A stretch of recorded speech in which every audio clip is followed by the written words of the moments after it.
believe I'm up today. Is that correct? I think it's me. Yeah, go ahead, Roger. Go ahead. If you really want to, though. No, go ahead. Okay. All right, so this morning is moment to moment. When the heart is touched, it's a moment of purity. Indra's net. So that was Kwang Roshi describing his walk in the early morning, wandering under the stars, and experiencing a moment of purity. And he says, even at my advanced age, that purity is still there. Why wouldn't it be, right? So he's 87. I don't know. He might be something like 87. Indra's net. So we're also interconnected. I mean, the depth of that interconnection keeps getting deeper, even for someone who's been teaching for over 50 years, and is probably starting to fade out a little bit. The whirlpool of his mind is beginning to unravel, but there's more purity and deep heartfelt practice that comes from the source. So he says, looking in the dark is no different than seeing life as it is, if we're entirely present with our whole being. And, from your wholehearted is like being the whole of our aliveness, without contrivance, without being caught in grasping or turning away from our experience. Just the willingness, the courage to be fully present to our daily life. And I like, looking in the dark. I mean, lately, the last couple of years, I just, I wake up way early, and I probably said this before too, but I'm just laying there, do a half-hour zazen in the dark, and it's,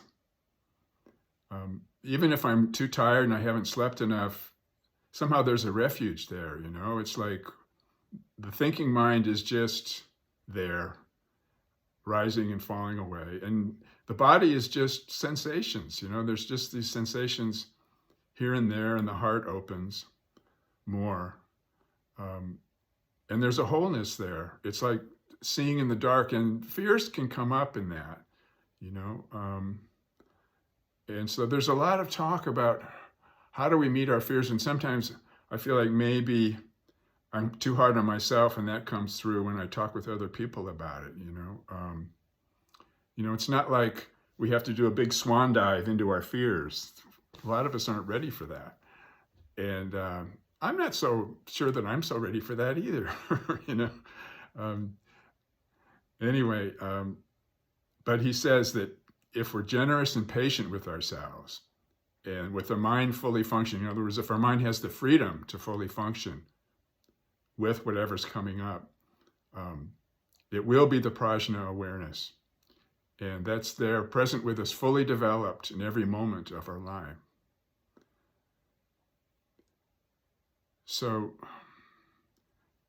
this is something that's really important, I think, to contemplate with us every moment of our life. I mean, one way to practice moment to moment or moment by moment is to just remind yourself, what is it that's always been here, present in every moment of our life? Every place we've ever been, that's always been here. And that's what we are, that never changes. Just the awareness of being present. And that which we are that doesn't change, that's what we are without doubt. So you think of Hakuin's great doubt.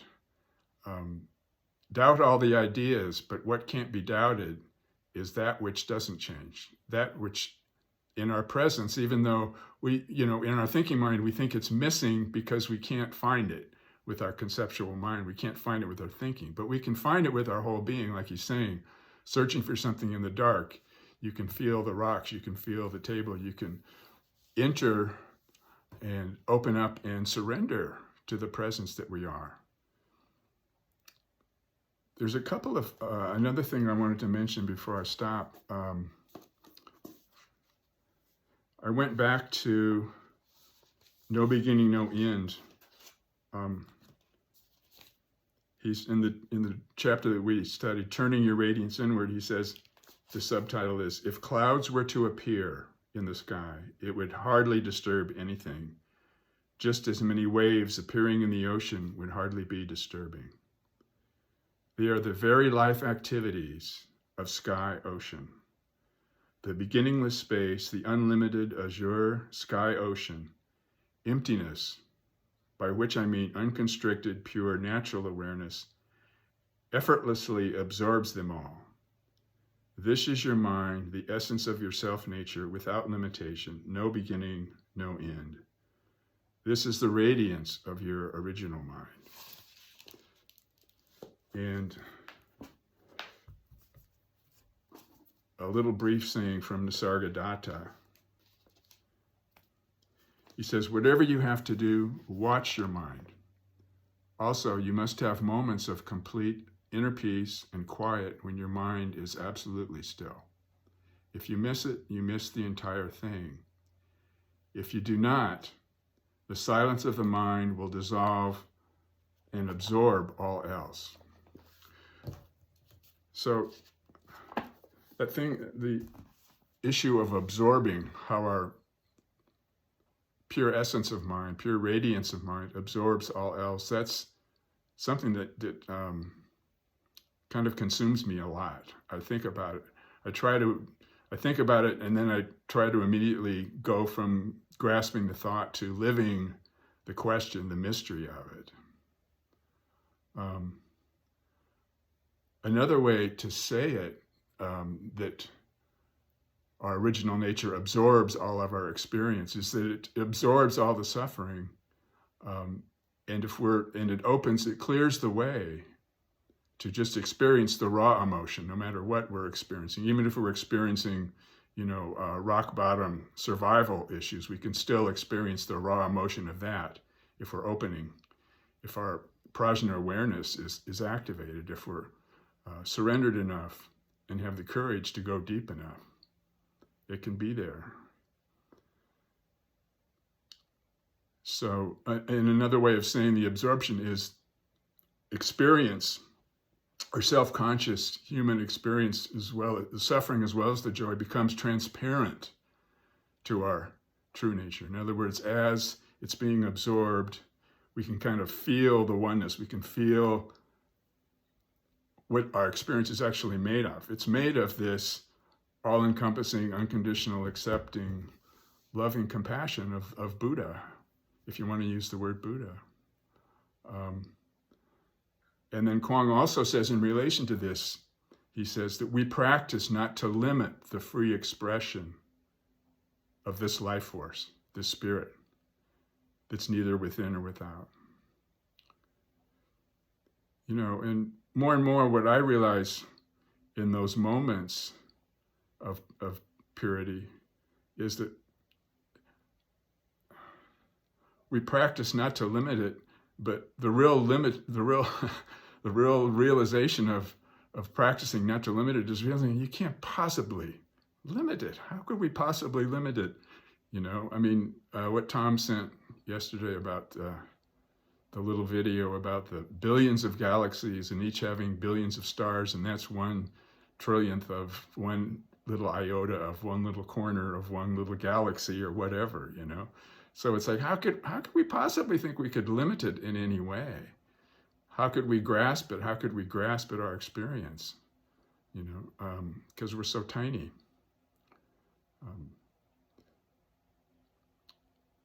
So he says, prajna awareness is don't know mind. Only at the end of conceptual thought does one cross the threshold of wonder beyond the thinking mind, like seeing into the vastness of the night sky. So I try to, when I think about the end of conceptual thought, I try to express ways that we can kind of notice what the role of thought is, because all the tranquility practices in Buddhist meditation are about, letting go of discursive thought. The wandering mind, the grasping at thinking. but we do have thinking, you know, and it's a tool that we can reflect on and really share our shared being with. But it's like, how hard is it to realize that we don't have to do anything about thinking, because thinking is just like the fireflies flashing in the night sky, you know. The thoughts don't have any real substance of their own, and you know, all thoughts and feelings arise within our being. So when we experience the absorption and the transparency that happens when we look deeply enough, it's pretty clear that, you know, if we are willing to experience and explore our experience of thinking, like people will talk about, some teachers will talk about, notice the gaps between the thoughts. And that's good, because in the Sargadatta will say, okay, notice those gaps between thoughts. How could that gap not just be your real being expressing itself? So there's no thought there. There's no thought of separation. There's no thought of difference. There's no thought of time or space. It's the mind of the infant that Rupert Spira talks about. And just notice that if you, okay, so right now I'm in between thoughts. There's no thought. Then all of a sudden I'm aware of a thought. Oh, I'm talking. What happens to the space when a thought arises out of the gap, out of the imaginary gap? Because awareness doesn't have any gaps. It's just, in fact, there's moment to moment is just a concession to our dualistic mind, right? There's no moments. There's just ever presence. So you could say everything happens, you know, ever presence by ever presence. It's just all ever presence. There's no more moments when we're just in the here and now, when we actually are the here and now.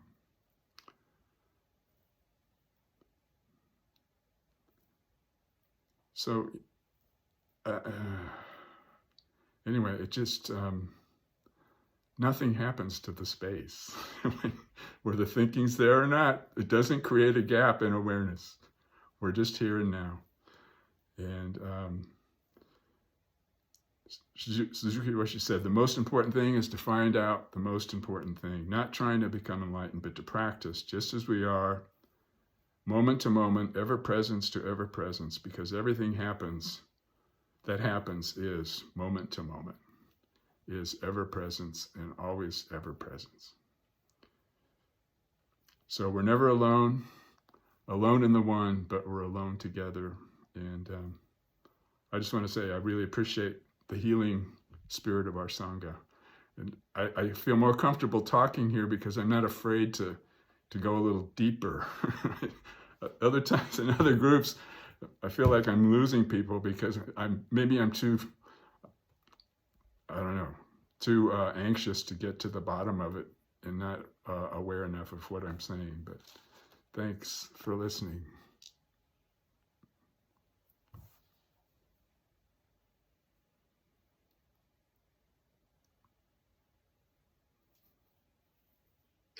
Roger, thank you. I have to say, I really like you. I like your presentation, and you speak from the heart all the time. And I sit back and I watch you, and I watch you feel. I watch you experience, and I watch that. I was thinking to myself as you were talking, and it's, for me, it's awe. There's a sense of awe when one stops, right? When you just stop and listen, or when you just stop and pay attention, where, as you say, where you try to just let the thoughts go and to just experience and to be. I love sleeping. I absolutely love sleeping, deep sleeping. Sometimes I find myself, in like a really deep REM sleep where I'm breathing. I have sleep apnea, so I use a CPAP, and there's like this consciousness of this intense breathing that's almost like I'm being breathed by the machine. Yeah. And there's something like, well, I'm so alive even, while I'm sleeping, I'm in this veiled sleep that is, and when I look at you, what I put onto my observation of you is what I project onto you is really this deep sense of feeling, this deep sense of awe, of inspiration, of and I think sometimes I see tears well up in you, and I see like this intensity, this Yeah. like you're living it, you're chewing it, you're eating it. It's right there for you, and I respect that so much. Again, with that, because I indeed have those similar feelings, but you are really, I think, a teacher, because I think you do allow that to come through for you so easily, and it appears to be easily. I know it's difficult at the same time because you're talking, engaging, and teaching, and you're trying to do it all. But sometimes it just overwhelms us. I think my sense is that the reality, the experience, the Genjo Koan overwhelms us in that moment. So thank you for what you do and who you are. Oh, well, thanks. I appreciate that. It's the. I mean, I have that awe too, but it's our shared being that's awesome. It's our shared being that's awesome. Yeah, and it's more difficult than it appears, I guess, because it is. There's a lot of old conditioning. Go ahead. I think I want to echo what Tom said. Is that there's two great things about this group that I like. Number one is people here have all done the work. You either are a therapist or you've been in therapy, or some combination of this. Everybody here has like done the work. In other words, I'm not gonna tell anything to Claudette that's going to shock her about herself, or something says to Donna, which is I never thought about that. You folks have all you come here. You're already on the mountaintop when you get here, all of you. And so the number one, you've done the work, and we don't have to explain stuff. Go back to zero. About you say Indra's net in other groups, that's an hour diversion. Or if you say Genjo Koan, no, we're up there. Secondly, at the same time, we're gentle with each other here. I feel I don't feel I'm gonna stop speaking to me if I say something stupid in this group. And oftentimes I'm in a conversation where I get into sort of conflicts with people. In meditation groups, amazingly enough. And in fact, Thomas and I have been in battles in Zendos. In many Zendos, been fights. Pretty amazing, right? And disagreements. This is a group where we're smart yet harmonious. I like it about it. And I want to say about in moment to moment is about the analogy you gave, to go back to the thing, the analogy you gave about being in the dark and trying to find your keys. You wake up and try to find your keys, but you can't see. So your whole conscious on your fingertips. You're right there. I was thinking about I was in the fire department for 20 years, and when you go inside a house on fire, you're at the door. All your masks are on. Somebody breaks the door, but you're all there. You look at each other about to go outside. Boy, are you awake at that moment? You're going to go into a room. It's going to be a fire. You're searching for possible victims. You could die. It's thrilling and sort of terrifying. Well, you're paying attention. I should be doing that every time I cut an onion, or take out the garbage, or walk the dog, and just to be in that state of mind all the time. The keys in the dark all the time, and you're right to remind ourselves, and to say to yourself every day, okay, pay attention, get back to business, be there. And moment to moment, there's no separation between me as 5 years old and me 74 years old. It's one continuous thing. How have I made any divisions in that? How have I cut that up? How did I think of one thing or another, or I went from one stage to another? How did I call it? Okay, this is the young me, this is the old me, this is the bald me, this is the I once had beautiful hair. I what's called a pompadour. It was black. It was you girls have gone wild. I put Vaseline on it, man. It's really great. When I went to the sock hop, it's gone. But the difference between that and this is a continuous thing. There's no difference. I mean, I'm still looking at it and trying to figure it out. And occasionally, it hits me. And the thing I like about this group is this in this Zendo, it hits me a lot in here. So I get a lot. So I always appreciate all the wisdom in this group. I really feel, this is like this is the all-state basketball team I'm on again. You know, you guys are just really. I feel, and any one of you can step at any sort of anything. I say something's going to sort of surprise me. And there's no weak links here. It's just a good thing. Some links are more funnier than others, but there's no weak links.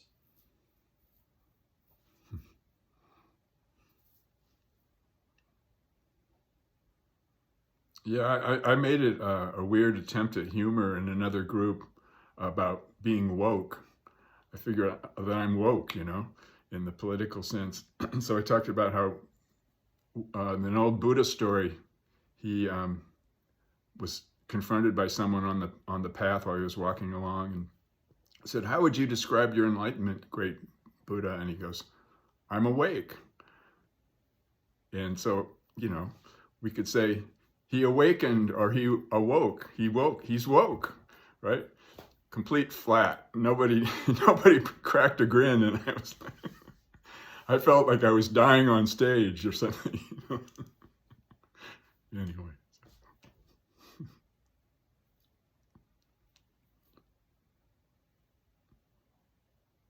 I just have nothing to add except this, that if people understood what you were saying today, Roger, there would be no need for politics or war or anything.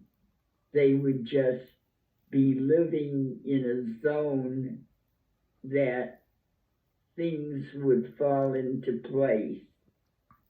And because they're not aware of that, they're screwed up. I have to answer the phone now. So, hello. Mute it, Tom, quick. She's the enlightened Buddha. Don't forget that. Yeah.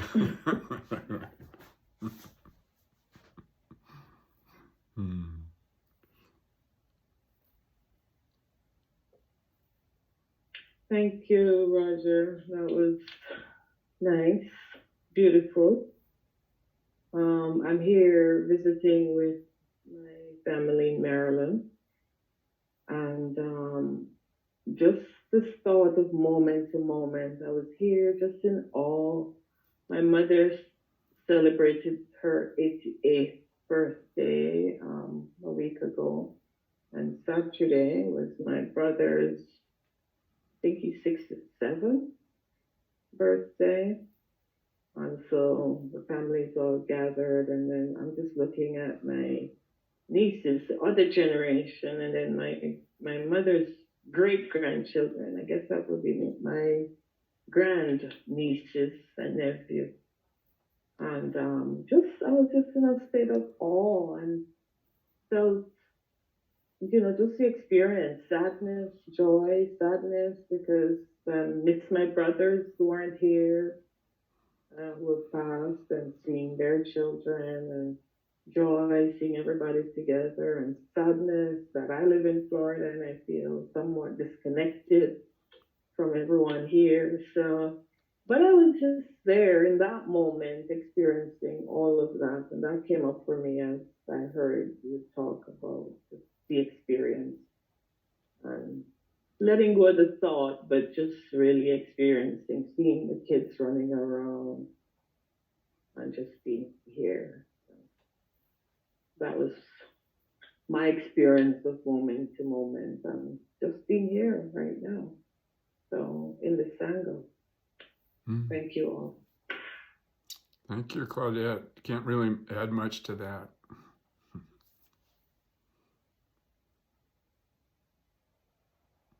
Thank you, Raj, for a really beautiful talk, especially for the opening prayer. That was just magnificent, and I hope that you'll share that with all of us later. And thank you, Tom, especially for expressing your romance and honesty about our teacher, our friend, our presenter for today. For me, this chapter, I just love this chapter. I love this chapter because it always reminds me that there doesn't have to be anything more, that there's no need to go anywhere else. Just sit, observe, present, done. There's no need for anything else. It's not going to get any better. There's nowhere to go. Just that brings me so much relief.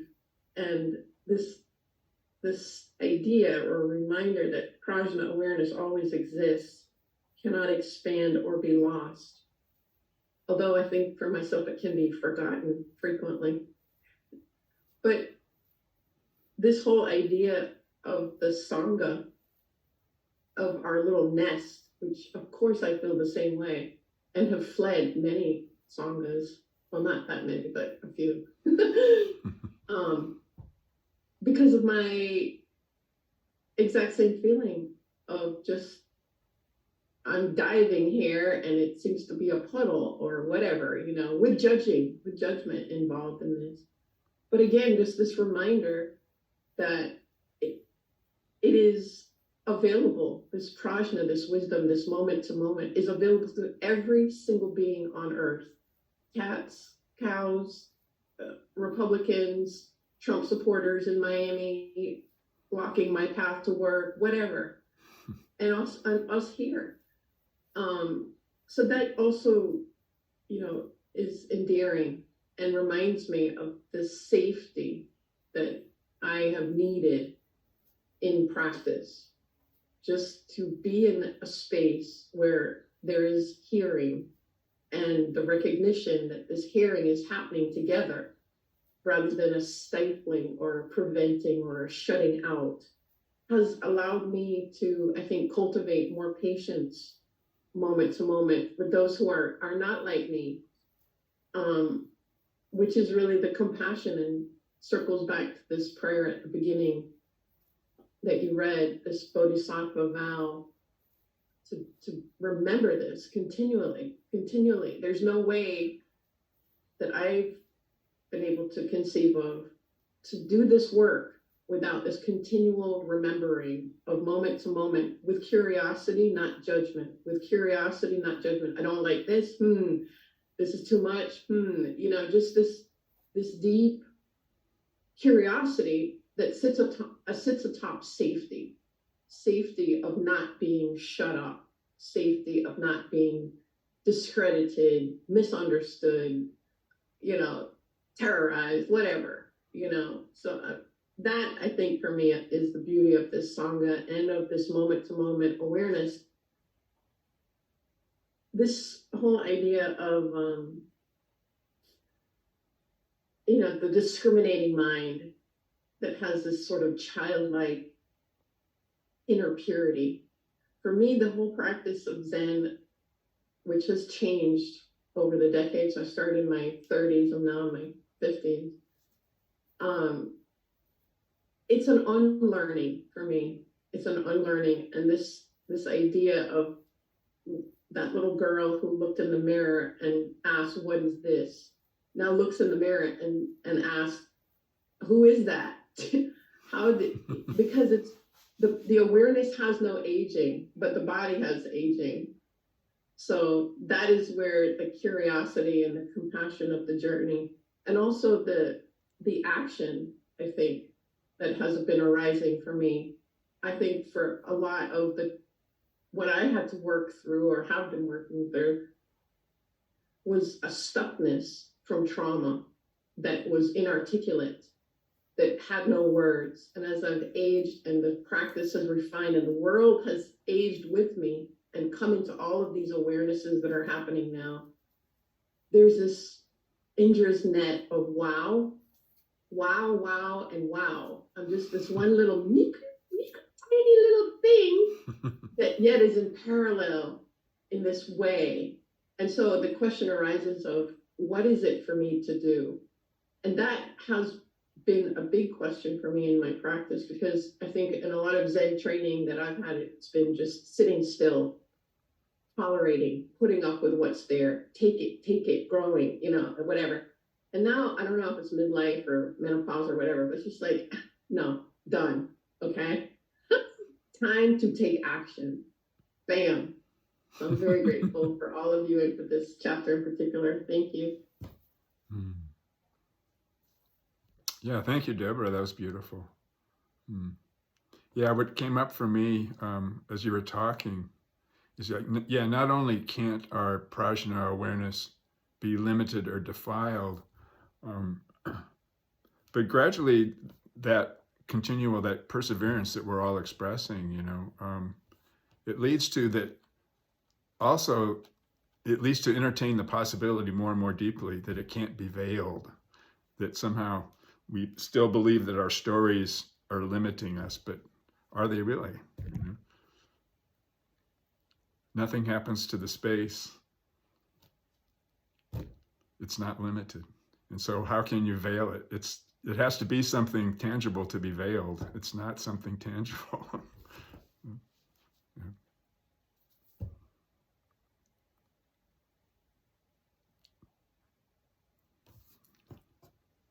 Roger, would you be willing to read that piece that you read again, if we can use that, if everybody's willing Yeah, to have that? I'll read it again. No, then I'll bring it in, bring us in. It's the Shanti Deva prayer, and I found it on YouTube. No, I Googled it. The Shanti Deva prayer, the declaration of relentless compassion and resilience. May I become at all times, both now and forever, a protector for those without protection, a guide for those who have lost their way, a ship for those with oceans to cross, a sanctuary for those in danger, a lamp for those in the dark, and a servant to all those in need. As long as living beings exist and suffering afflicts them, may I too abide to dispel the misery of the world. May I be a guard for those who need protection, a guide for those on the path, a boat, a raft, a bridge for those who wish to cross the flood. May I be a lamp in the darkness, a resting place for the weary, a healing medicine for all who are sick, a vase of plenty, a tree of miracles, and for the boundless multitudes of living beings, may I bring sustenance and awakening, enduring like the earth and sky, until all beings are freed from sorrow and all are awakened.